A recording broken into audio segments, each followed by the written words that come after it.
A Wrinkle in Time. This movie stars a younger actress named Reid, as well as some big stars: Chris Pine, Oprah Winfrey, Reese Witherspoon, Mindy Kaling, Zach Galifianakis. I think even Michael Penn is in there. It's a decent cast, and this movie is a Disney movie, a newest Disney kind of blockbusteric movie, and it follows the story of this young girl that is, her dad is a scientist. Her dad is Chris Pine, and he goes missing. He disappears after trying to figure out some space stuff and some interdimensional, all this, you know, crazy space bullshit.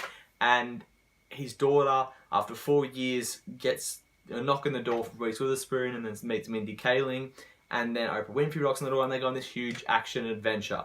Now, this movie, it's another movie of recent that I've heard bad things about, and I came in with low expectations. They were pretty much met, but it wasn't a horrible movie. This movie looks good for the most part. This movie is very colourful. It does explore some different galaxies and different planets and all this like interdimensional stuff, which is always a nice, cool thing to look at for the most part. They try to do some weird, different kind of stylish stuff that maybe necessarily didn't always work, but the colours are really nice to look at. And the acting from the kids isn't that great, but the rest of the cast is actually a bit fun to watch at. Mindy Kaling's character is a bit of a weird character, but I liked her. I like Reese Witherspoon's character. I think Chris Pine was quite good. Zach Galifianakis was a bit of fun on screen.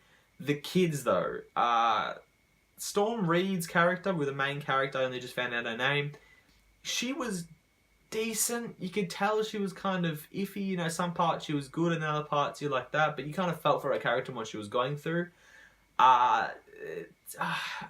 Levi Miller, I believe his name is, the guy that played Peter Pan in the new Pan movie. I never saw that one. He was kind of underwhelming. And then the little brother, Charles Wallace, weird double name that annoyed me, that name.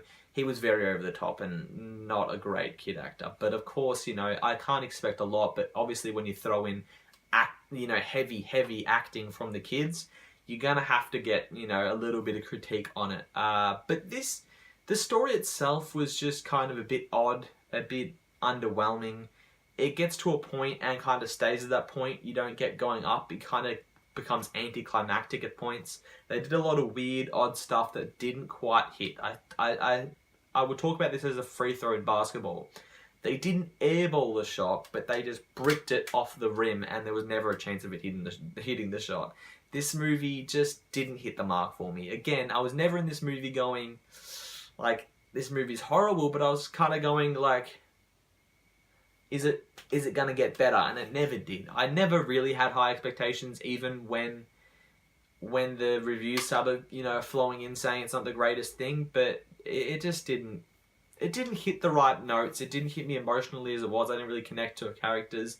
Even with the acting from the little girl when it mattered was actually alright. In the emotional moments, she kind of did hit the right notes, but it just didn't get me. And it just seemed off the mark. I don't know. I can't pinpoint how they could have done it better, but I just can't think of a reason why I would like this movie, if that makes any sense. It is colourful. It is a bit of fun to watch. You never know. It could get a nice following from kids. Kids could enjoy the colours, and the acting is not obviously a big deal to them. But, you know, the story it's underwhelming. It's a short movie. It's only about an hour 40, which I was expecting about a 2-hour movie. And it kind of does feel like it goes through quite quickly. And it just kind of gets to a point.